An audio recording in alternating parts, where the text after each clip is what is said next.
আসসালামু আলাইকুম। আমি দাঁড়িয়ে আছি মাঝে মেয়েরঘাটা, অনেকে মেয়েরঘাটাও বলে। এই জায়গাতে কিছুদিন আগেও অ্যাক্সিডেন্ট হয়েছিল। আপনারা দেখতে পাচ্ছেন খুব ব্যস্ত সড়ক এটির আয়োজনে অবস্থিত। আসলে আমি আজকের ভিডিওটা করার একমাত্র উদ্দেশ্য হচ্ছে এখানে একটা স্পিড ব্রেকার দরকার, অথবা গতি নিয়ন্ত্রণ করতে পারে এমন কোনো কিছু দরকার। কারণ এই দিক থেকে হচ্ছে হারপার স্কুল, এদিক দিয়ে হারপার স্কুলের স্টুডেন্ট আসা যাওয়া করে, এবং এদিক দিয়ে একটা রাস্তা আছে, মানুষজন আসা যাওয়া করে। রাস্তা পারাপারের যে একটা বিষয় আছে, সবসময় গার্ডিয়ানরা স্টুডেন্টদেরকে রাস্তা পার করে দিতে বা ওদের সাথে আসতে পারে না। সো ছোট বাচ্চারা কিংবা বয়স্ক মানুষরা যাতে এদিক থেকে আর এদিক থেকে রাস্তা পারাপার, এই যে আপনারা দেখতে পাচ্ছেন এই ছোট ছোট বাচ্চারা রাস্তা পার হচ্ছে, প্রতিবন্ধী মানুষরা।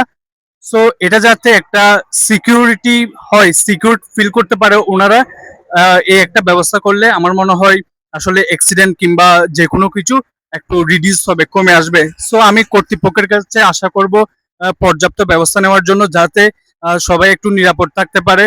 কারণ একটি দুর্ঘটনা সারা জীবনের কান্না, সেটা যাদের লাইফে বা যাদের পরিবারে কেউ অ্যাক্সিডেন্ট করেছে তারাই জানে আসলে এটা কতটুকু সাফারিং।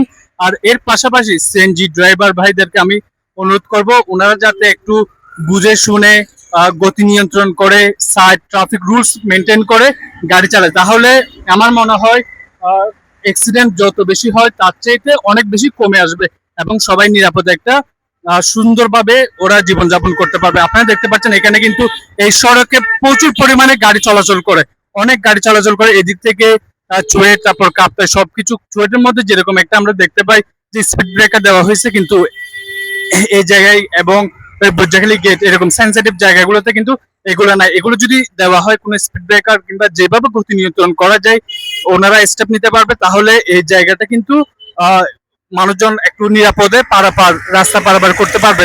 আমি এই জায়গাটা নিয়ে একটু, আমি যখন স্কুলে ছিলাম, আমি হারপার স্কুল স্টুডেন্ট ছিলাম, তখন আমাদের এক বড় ভাই, আমি 6 ছিলাম, আমাদের 7 এই পারে উনি নাস্তা করতে যাচ্ছিল, তারপর উনি অ্যাক্সিডেন্ট করে সেন্ডির সাথে অ্যাক্সিডেন্ট করেছিল। সো আমি আশা করব এই ধরনের অ্যাক্সিডেন্ট যাতে কারোর সাথে আর না হয়।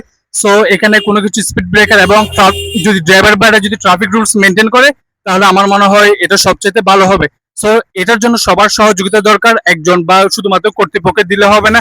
কর্তৃপক্ষ কোনো স্টেপ নিল, কিন্তু ড্রাইভার বাইরা কিংবা সাধারণ মানুষরা যদি রাস্তার নিয়ম ট্রাফিক রুলস যদি মেনটেন না করে, তাহলে অ্যাক্সিডেন্টটা কোনোভাবে কমানো যাবে না। আমি বেসিকলি কথা বলতে যাচ্ছি অ্যাক্সিডেন্ট নিয়ে, যাতে অ্যাক্সিডেন্টটা কমে আসে। কারণ আমার মা অ্যাক্সিডেন্ট করেছে, আমি চাই না কারো মা কিংবা কারো ফ্যামিলি মেম্বার কেউ যাতে অ্যাক্সিডেন্ট করে। সো আপনারা সবাই সহযোগিতা করবেন, ভিডিওটি শেয়ার করে দিবেন এবং পেজটিতে ফলো দিয়ে যাবেন। আসসালামু আলাইকুম।